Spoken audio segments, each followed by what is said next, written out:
Have you ever wondered what it would be like to be able to monitor all the foods you're taking in and see what they actually do to your body? Well, if you've ever used a continuous glucose monitor or ever seen those circle things on the backs of people's arms, you know we actually have this technology now. A continuous glucose monitor is something that gives us automatic feedback about the foods you're eating and tells us what it does to your blood sugar. In today's episode of the Low Carb Hustle, we're going to dive into several lessons that we've seen from looking at the data from thousands of continuous glucose monitors or CGMs and what 7 or 8 lessons that they've been able to tell us about food. So some of these are going to be kind of obvious. You're going to be like, yeah, that's we've talked about that before. But some of these things are unique and interesting. And I thought it'd be really cool to have on the podcast where we can actually share some of the data that we're seeing right now from CGMs and be able to extrapolate things that we can start doing in our own life that'll help us avoid that, without even having to use the technology. You're listening to the Low Carb Hustle, home of your $1,000,000 body method, where we help you get leaner and live longer. My name's Nate Palmer. I've been a coach since 2008 and helped over 1,200 people level up their health and fitness. My mission is simple: to show you how to drop fat easily so you can feel lean, strong, and energetic. So if you're ready to learn how we can use the lessons from continuous glucose monitoring to impact our own health and fitness without having to slap something on the back of our arms or go to the doctor or prick our fingers every time, well, stick around. Let's do this. So recently I was looking at a study where several doctors had pulled the data from thousands of CGMs, continuous glucose monitors, and extrapolated it out and let us know a few things that they were seeing from looking at this information. So if you don't know, a continuous glucose monitor is like a all day, everyday version of a glucose test or a blood test.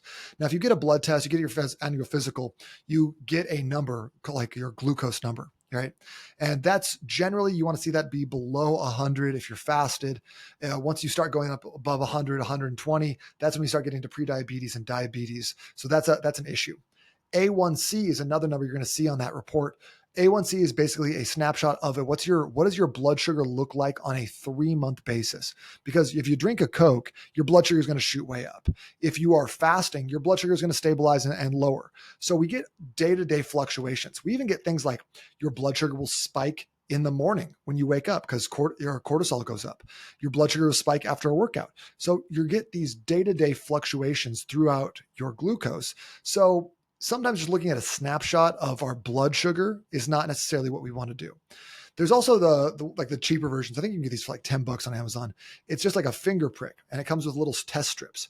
And so what you do is, let's say you eat some food, you prick your finger, you put your blood like on the test strip, you slide the test strip into the testing unit, and it gives you a readout of what your glucose is at the moment.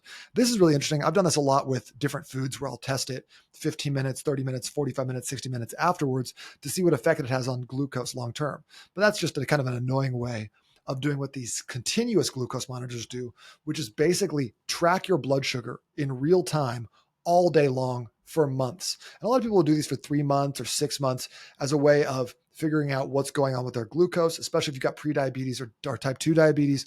This can be very helpful. But even if you don't have type 2 diabetes, having too much blood sugar is only going to lead to a host of other metabolic issues: fatty liver disease, heart disease, metabolic syndrome, insulin resistance. All those things can come from having too much glucose in your blood. So the CGM, the continuous glucose monitor, just gives us a real-time way of seeing it. So like if you eat a big pile of spaghetti, we see exactly what happens to your blood sugar. It's very interesting. Now, you don't need to go out and get one of these things, although you can, again, buy them on Amazon. Just install them yourself. It's not that big of a deal anymore. And you don't even need to get one of those like finger prick models. Instead, just take some of the lessons that we've got here for you and just start applying these to your life. So the number one lesson that we saw from the CGM study is that hidden carbs are everywhere. So like we know about things like ketchup. I mean, probably if you've been reading ingredient labels for a while, you know that spaghetti sauce is filled with sugar and that sort of thing.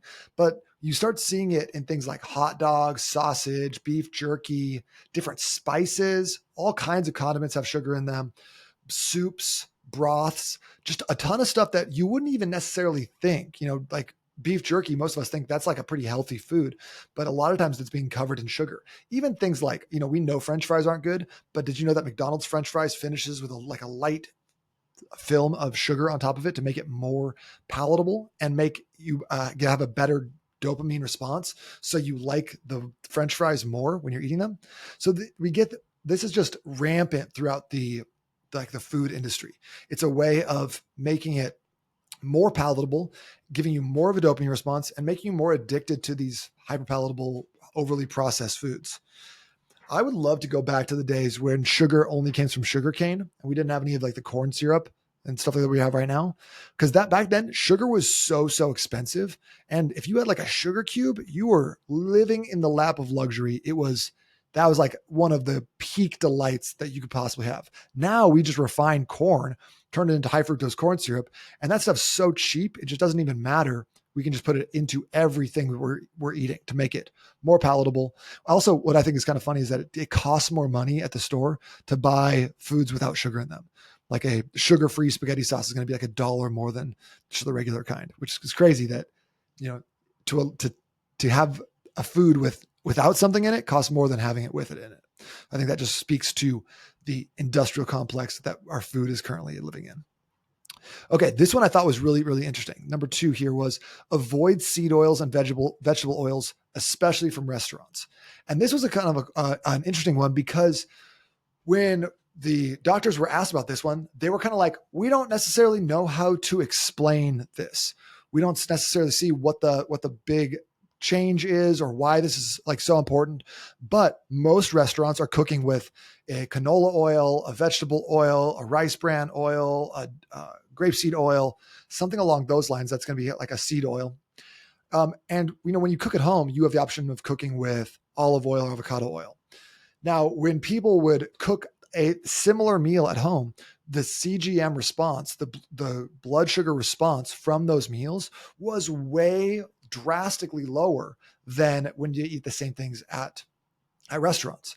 And so, yeah, there's probably other factors at play. You're probably eating stuff that's cooked a little more healthy, doesn't have some of the additional carbs, doesn't come in packaging, whatever.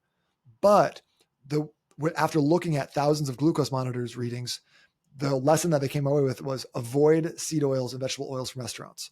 So it's hard to do if you're eating out. If you're going through like a Filiberto's or something like that, it's almost impossible to do because everything is cooked in the cheapest oil imaginable.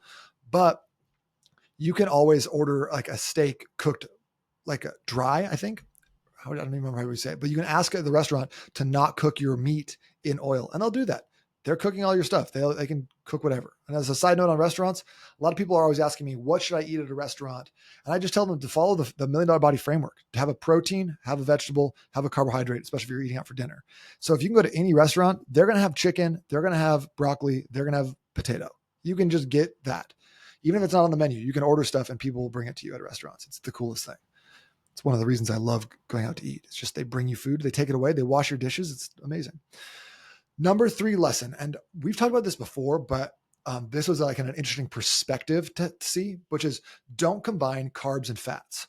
Now, I've always talked about this because carbs I consider like kind of an accelerant.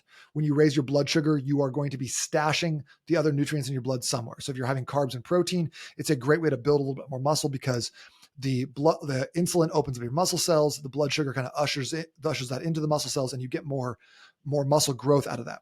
Same thing if you're having carbs and fats. It just becomes an accelerant for fat storage. So this combo really seems to drive up a glucose response as well, as we see on the CGM. So eliminating foods that are high in carbs and fats together and eliminating meals where we're eating a lot of carbs and fats seems to make a big difference in that CGM activity. So for example, think about some of these foods, right? These are pinnacle examples of carb and fat foods, right? And when I say them, you're gonna be like, yeah, of course, those are not healthy. But like think about pizza, that's French fries, it's quesadillas, it's bean burritos, it's donuts. It's all the foods that are delicious, hyper palatable. You could eat a bunch of them, but don't do anything for us from a physical perspective. So one of my rules when I'm having food is try to have my meals that are proteins and fats together, and try to have my meals that are proteins and carbs together, and not really mix carbs and fats. Now, this is easier said than done because sometimes you'll throw guacamole onto like a burrito bowl or something along those lines. And as much as possible, try to avoid mixing those two things, or at least having high prevalences of both carbs and fats in the same meal. That's one easy way to make sure that you are avoiding massive glucose spikes. Number 4 that we're on is a timing thing. Don't eat late at night was one of the big takeaways from the CGM study. Late night eating creates higher glucose the next day. Again, this was something that the doctors were like, there's a couple reasons this might be. We're not totally sure. Number one is like a lot of binge eating happens at night, right? So if you're eating crummy foods, or you're just like going into the fridge and just raiding it after you finish dinner or watching Netflix or whatever, yeah, that's never going to have a good response. But also, it could be because your sleep is worse. And when your sleep is worse, you automatically are going to have a more glucose response the next day, or because it interrupts your circadian rhythms. So either way, higher cortisol equals higher blood sugar, higher less sleep equals more cortisol. And when you sleep less, your body's always going to be looking for energy from another source if you didn't sleep very well. So a lot of times it's going to be like, all right, let's get some sugar. So you're going to have more sugar cravings if you're sleeping worse. So don't eat late at night. The kind of the rule of thumb here is try to eat 3 hours before you go to bed, and then shut off the kitchen after that. And I mean, I have data on my Oura ring from tracking for the last like 3 years. This is 100% accurate. If I have a snack or eat something, even if it's healthy, even if I'm having like protein shake, cottage cheese and berries, something along those lines in the PM, I always get a lower sleep score, and I always like tend to be a bit hungrier the next day. I've not checked the glucose there. My Oura ring doesn't do that, but obviously this came from thousands of people's readings, so you can pretty much take this to the bank. Following up with that, number 5 is getting good sleep. So getting good sleep by not eating before 3 hours before bedtime, eliminating some of that blue light. Blue light is just an anathema to sleep because it freaks out your body's natural circadian rhythm. Making sure that you are taking stuff off your plate, out of your brain, and putting it onto a sheet of paper. It's one of the 7 daily investments in the $1 Million Body Program is you call it the 3 critical tasks. So basically it involves sitting down at night and brain dumping onto a sheet of paper. What are the main things that you need to accomplish the next day in order to feel like you were successful? And if you do this, it eliminates so many of those midnight where you wake up and you're like, got to send that email. Forgot to get back to that guy. Because if you can just brain dump all this stuff onto a sheet of paper, now your body is able to relax, shift into that parasympathetic nervous system state. That's your rest and digest state, and actually sleep longer, rather than trying to protect you by holding something at the top of your brain and not ever letting you get down into that deep rest state. So I know, have you ever had the experience where you're laying down at night and you're like, oh, I had a great idea. I'm just going to remember it till the morning. Or it's like, oh, I need to follow up with this person. For me, it's like, oh, shoot, I forgot to program this client's workout. And I go, okay, I'll just remember it when I wake up. And I never sleep good when I make that decision. Always so much easier just to take a piece of paper, write that down, and then go to sleep knowing that you have it written down somewhere. You've taken it out of your internal brain and you put it onto an external brain like a sheet of paper. So that's a great way to get good sleep. Also, waking up and getting some sunlight in your eyes is a great way to start setting your circadian rhythm. If you wake up in the morning, get some sunlight, it tells your body basically, let's fall asleep in about 16 hours. And then also getting outside and seeing the sunset will also start signaling your body to release its natural melatonin, which will help you get to sleep earlier, start winding down from the day, and just kind of following with our body's natural biorhythms. Biorhythms are very important because they're just the way we were built. And if you can follow the rules of our biorhythms, it makes weight loss, energy, all these things just so much easier. So rather than going against these things that so many of us like to do in this hustle culture, where we totally like idolize busyness and like the grind and I'll sleep when I'm dead mentality. All right. We're on 1, 2, 3, 4, 5, 6. We're on the 6th one. Speaking of stress increases cortisol, which will show more blood sugar. So when you're stressed out, go for a walk. And going for a walk does 2 things. Number 1, it increases your fat oxidation, which means you're able to burn more fat, and it drops your blood sugar. So that's why I talk about like the PM walk strategy to get leaner. Just so simple. Just go for a walk after you eat dinner. That accomplishes the 2 things, right? You see the sunset, you get out in nature, you go for a walk, you decrease your blood sugar, you increase fat oxidation, you improve your metabolism. It's like the most simple tool in the world if you want to get lean. So incorporating that, but also anytime you're stressed out, you're going to drop your stress. You're going to feel a lot better by going for a walk. And that also has a massive impact on your blood sugar levels, which is really cool. Number 7 is when you're not stressed, that's when it's a good idea to do more intense exercise, your HIIT classes, your weight training. A lot of times those will cause an increase in your glucose in the short term, but then it will drastically fall off afterwards. So yes, you'll see a spike in the CGM after doing a weight training session or hitting a boot camp class or HIIT class or doing some sprints, but then it'll drop off and stabilize throughout the rest of the day. A lot of the reason for this is that when you're lifting weights or sprinting, you're burning off your body's natural glucose. And we'll talk a bit about that in a second. And then what you're doing is allowing your body, when you eat carbohydrates later in the day, or you have carbohydrates already in your system, to fill in the glucose that your muscles need and that your liver needs that you've already burned off. So this is a good way to kind of have a long-term effect on your blood sugar. And then finally, the last one is really, having that long-term effect is having more muscle means better glucose management. So people with higher levels of muscle in the study showed better results on their CGM regardless of what they ate. That's because your muscles can store about 11 grams of glucose per pound, and your liver can store about 110. So if you've got 40 pounds of muscle, you can store about 500 grams of glucose. But if you got 80 pounds of muscle, now you're talking about, closer to 1,100 or so grams of glucose, which makes a massive difference in the amount of carbohydrates your body can adequately process without putting them in fat storage. So the key to longevity here and the key to having great blood sugar and maintaining good health levels is build muscle and then use your muscle. That's why I love the group I'm a part of called Front Row Dads. It's a group of family men with businesses, not businessmen with families. We instituted a policy called the Daily Sweat back in 2019. I did a presentation for them in Austin, Texas.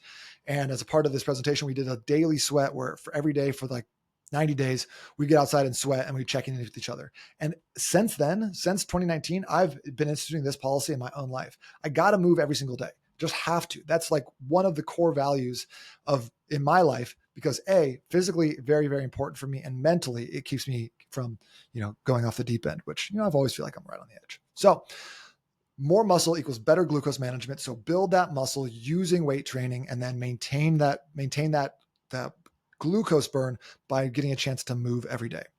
So these were our 8 steps. And if this is helpful for you at all, please send this to someone you know or someone that could benefit from this information. I'd love to share this out, and make sure to go check us out on Instagram @_million-body for more helpful tips like this that can give you actionable steps to take to make your life and your health goals easier. We'll see you next time.